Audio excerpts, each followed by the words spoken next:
Hello Philippines and hello world! Maligayang Pasko po sa inyong lahat. Heto nga ang aking iluluto ngayong araw na ito. Pinapalambutan ko yung mais dyan. Nalinisan ko na rin ang tahong, crabs, at syempre ang hipon.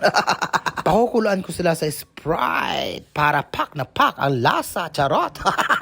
Hipon ang una kong inilagay. Pagkatapos ang gintong crabs. Ginto, napakamahal kasi niya. Abay, 5 piraso lang 450 na ang halaga, nakakaloka. At syempre, hindi mawawala ang tahong ni Carla. So, ayan nga at luto na sila at mag-uumpisa na akong magluto. Una kong ilalagay ang butter, o diba? Fuck na fuck.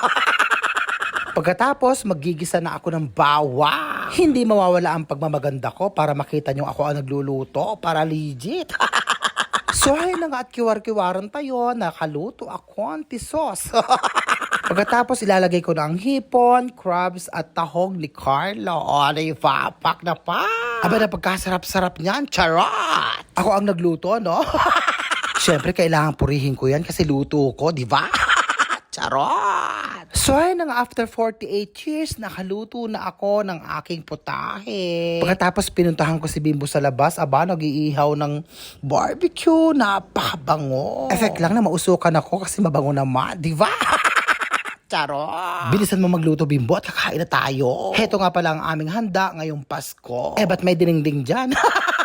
Pero alam niyo, para sa akin, yan ang pinakamasarap, ang dinengdeng ng mga Ilocano na luto ng aking nanay. Heto nga at inihahanda ng aking nanay ang napakasarap niyang spaghetti.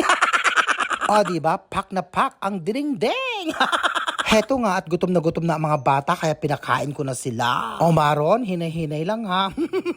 Alam mo na. Mahilig pa man din yan sa hipo. Abay, gutom na nga daw siya. Sanay kasi ang anak kong kumain ng maaga. Sabi ko nga sa kanya, ipunin niya yung gutom niya para marami siya makain ngayon. Ligayang Pasko po sa ating lahat. Tayo ay manginain na. Pati ako gutom na rin. Kinaumagahan nga, yan ang eksena sa aming game. Grabe, napakadaming batang pumunta sa bahay. Ang nanay ko hindi sanay magtago yan. Tuwing December, nagpapamigay talaga siya. Kaya sa mga nagtatago dyan, gayahin nyo ang nanay ko. Charot!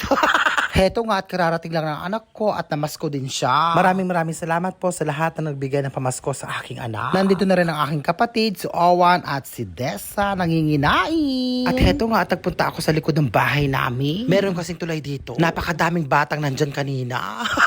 Natatawa nga ako kasi nga uga ng uga. Mabuti na lang kamo at mababa ang tubig kung may nahulog dyan. Nga, charot! Sinubukan ko, uga-uga nga. Mahuhulog kapag lasing ka dyan. May napansin nga ako dito, may kalapati rin pala sila. Nangingitlog pa, akala ko manok lang ang mga nandito. May kambing pa pala dito, akala ko wala na. At heto nga pala yung sapa dito sa tabi ng bahay namin. Nakapag super lakas ang ulan nito, mataas ang tubig. So hanggang dito na lang, hanggang sa muli. Merry Christmas to all of you and I thank you.